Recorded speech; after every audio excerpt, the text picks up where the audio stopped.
ముద్రగడ పద్మనాభరెడ్డి మళ్ళీ డ్యూటీ ఎక్కేసాడండి. ఇప్పుడు 2014 నుంచి 2019 వరకు నిరంతరం రాత్రి పగలు నిద్ర లేకుండా పళ్ళాలు గరిటెలు ఇచ్చుకొని మరీ డ్యూటీ చేసేసి కూడా జగన్మోహన్ రెడ్డి కోసం. మామూలు డ్యూటీ కాదు అది.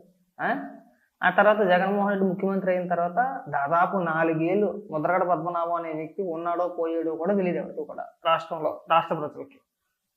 ఎప్పుడు కూడా బయటకు వచ్చి ప్రభుత్వాన్ని ప్రశ్నించినట్టు కానీ, ప్రభుత్వానికి లేఖ రాసినట్టు కానీ, జగన్మోహన్ రెడ్డిని ఉద్దేశించి ఒక లేఖ కానీ, రాష్ట్ర సమస్యల గురించి కానీ, ప్రత్యేక హోదా గురించి కానీ, పోలవరం గురించి కానీ, అమరావతి గురించి కానీ, మద్యపాన నిషేధం గురించి కానీ, రాష్ట్రానికి పెట్టుబడులు పరిశ్రమల విషయంలో కానీ, నిరుద్యోగ యువత గురించి కానీ, ఉద్యోగ అవకాశాల గురించి కానీ, ఉపాధి కల్పన గురించి కానీ, సామాన్య ప్రజలను ఉద్దేశించి కానీ, రోడ్ల గురించి కానీ, దేని గురించి ఒక్కరోజు అంటే ఒక్కరోజు కూడా ఒక్క లేఖ అంటే ఒక్క లేఖ రాయలేదండి. రాయలా.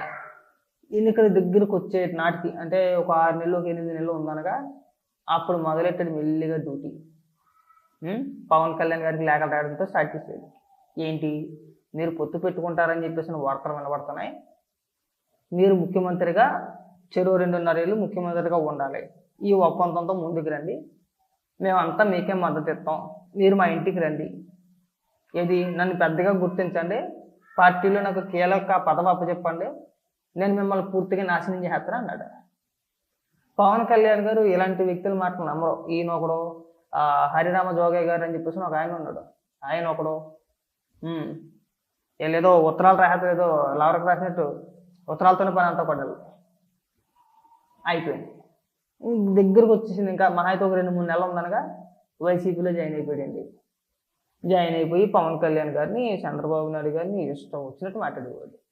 ఈ ముద్రగడ పద్మనాభరెడ్డి గారే. ఆ రెడ్డి అని దోకా తగిలించుకున్నాడు.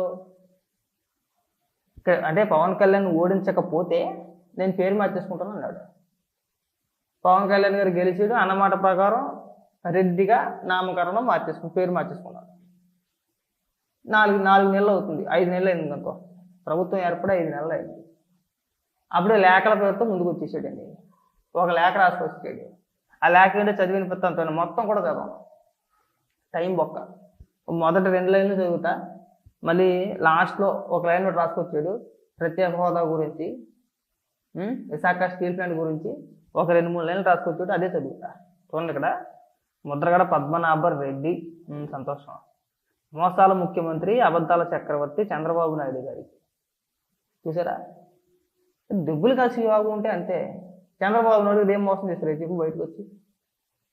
ఇప్పుడు జగన్మోహన్ రెడ్డి 2019 ఎన్నికల ప్రచారంలో నేను అధికారంలోకి వస్తే నన్ను ముఖ్యమంత్రిగా మీరు ఎన్నుకుంటే రాష్ట్రానికి ప్రత్యేక హోదా తీసుకొస్తాను అన్నాడా లేదా? 25 మంది ఎంపీలు ఇచ్చేయండి, రాష్ట్రానికి ప్రత్యేక హోదా తీసుకొస్తాడు. తీసుకొచ్చాడా? లేదు. పోలవరం కట్టేస్తాడు, అమరావతి అక్కడే ఉంటుంది, ఎక్కడికి పోదన్నాడు.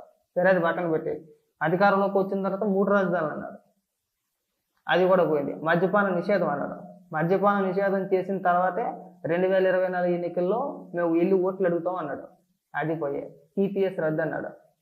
చంద్రబాబు నాయుడు గారు 6.5 లక్షల కోట్ల రూపాయలు అవినీతి చేశాడు, 6,17,000 కోట్ల రూపాయలు అవినీతి చేశాడు.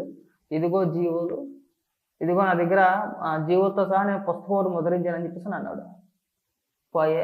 పింక్ డేమన్ అన్నారు, పోయింది. బాబాయ్ గొడ్లపోటు అన్నారు, పోయింది. కోడికత్తి డ్రామా పోయింది. అది అబద్ధాలా కదా?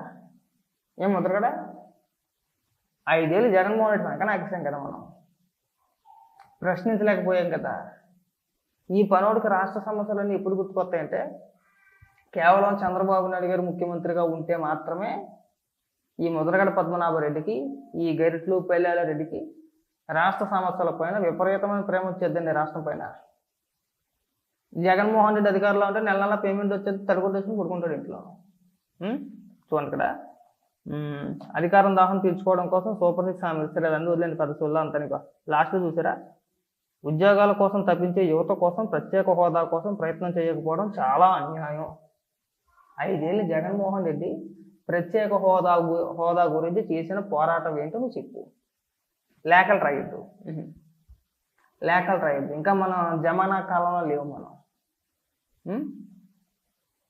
అంతా అప్డేట్ అయ్యారు, అందరూ అప్డేట్ అయ్యారు, ఒక్క నువ్వు తప్పితే. లేఖలు గీకలు వద్దు, లేఖలు చదివే ఊపికి ఎవరికి లేదు, మాకంటే ఇంకా తప్పదు కాబట్టి చదివి వినవలసి వస్తుంది. ముద్రగడ పద్మనాభం అనే వ్యక్తికి ఇంత పనివాడు, ఇంత పనివంతుడు జీవించాలి కదా. ఇంకా కొంతమంది నిన్ను నమ్మే వ్యక్తులు ఉంటారు కదా, వాళ్ళకన్నా చెప్పే ప్రయత్నం చేయాలి కదా. ఒరే బాబు, ముద్రగడ పద్మనాభం అనే వ్యక్తి కేవలం చంద్రబాబు నాయుడు గారి అధికారంలో ఉంటేనే పోరాటం పేరుతోని, లేఖల పేరుతోని, రాష్ట్ర సమస్యల పేరుతోని తన వార్తలో తన పేరు ఎప్పుడు నిత్యం వినబడేలా ఉండడానికి ఈ లేఖలు రాసుకుంటూ వస్తాడని చెప్పాలి కదా. అరే మాట్లాడే ఒక ప్రెస్ మీట్ పెట్టు, ప్రెస్ మీట్ పెట్టి ప్రత్యేక హోదా గురించి అడుగు. తిరిగి నిన్ను అక్కడే నువ్వు పెట్టిన ప్రెస్ మీట్లోనే తిరిగి విలేకరులు నిన్ను అడుగుతారు, అయ్యా జగన్మోహన్ రెడ్డి అధికారంలో ఉన్నప్పుడు ఎందుకు అడగలేదు నువ్వు అని. దానికి సమాధానాలు చెప్పలేడు. అందుకే వీళ్ళ ప్రెస్ మీట్ పెట్టండి.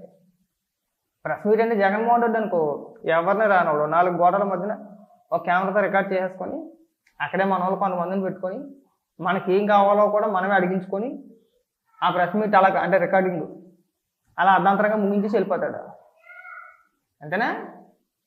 కానీ ఇక్కడ అలా కాదు. ఎవరు ప్రెస్ మీట్ పెట్టినా ఖచ్చితంగా ఆ విలేకరులు అడిగే ప్రశ్నకి సమాధానం చెప్పాలి. చెప్పకపోతే ముఖము తుప్పుకుని వేస్తారు, ఆ భయం వెళ్తుంది. ప్రెస్ మీట్ పెట్టి మాట్లాడే ఓపిక లేదా మన దగ్గర. లేఖలు రాస్తాం, లేఖలో లాస్ట్లో చూడండి, ఇప్పుడు గుర్తుకొచ్చింది ఈ పనివాడికి. 5 ఏళ్ల కాలం పాటు రాష్ట్రంలో నిరుద్యోగ యువత ఉన్నారు, ఉపాధి లేక అల్లాడిపోతున్నారు, వాళ్ళ జీవితాలు నాశనం అయిపోతున్నాయి.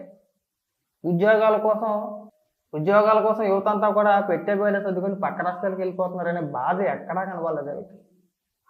ఇవాళ వచ్చి నీటి కోరులు చెప్తున్నారు వీళ్ళు. ఇక్కడ చూడండి లాస్ట్లో సూపర్ 6 హామీలు, స్టీల్ ప్లాంట్ ప్రైవేటు పరం అవ్వకుండా కాపాడడం, ప్రత్యేక హోదా అమలుకు కృషి చెయ్యండి. జగన్మోహన్ రెడ్డి ఎందుకు అడగలేదని అడుగుతున్నాను నేను. 5 ఏళ్ళు నీకు రాష్ట్ర సమస్యలు, రాష్ట్ర అభివృద్ధి, రాష్ట్రంలో ఉన్న యువత వీళ్ళెవరో నీకు గుర్తుకు రాలేదు కదా. ఇవాళ గుర్తుకొచ్చిందా?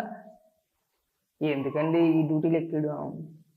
ముద్రగడ గారు నా మాట వినండి, పెద్దవారు పదపద్దాకా మా బోటి బుడ్డోగాలతో తెప్పించుకోమాకండి. ఎక్కనైనా మన వయసులో పెద్దవారం కాబట్టి కాస్త ఆ గౌరవాన్ని మనం కాపాడుకొని మనం ఎంతవరకు మాట్లాడాలో అంతవరకు మాట్లాడాలి, ఎంతవరకు విమర్శించాలో అంతవరకు విమర్శించాలి. ప్రతిసారి ఇలా అడ్డంగా డ్యూటీలు ఎక్కేశారు అనుకోండి, చివరికి మా లాంటి వ్యక్తుల చేత కూడా మీరు తిట్లు తినాలి. ఇది మీకు తప్పదు, బాగా గుర్తుపెట్టుకోండి. మేము మళ్ళీ చెప్పమ్మా. ఎందుకంటే వయసు అంత వయసు వచ్చింది, మీకు సిగ్గనేది అనిపించట్లేదు. అయినా ఇప్పుడు మీరు రెడ్లు కాబట్టి పర్వాలేదులే. ఎక్కడైనా రాసావా ఇక్కడ కాపు ఉద్యమ నేత అని చూస్తున్నా? లేదు రాయలేదులే. ఇంకా ఒకళ్ళు రాసేవేమో చెప్పించి కొడతారని చెప్పి అందాం అనుకున్నా, మా లేఖలు కూడా ఎక్కడ కూడా రాసుకోవాలా.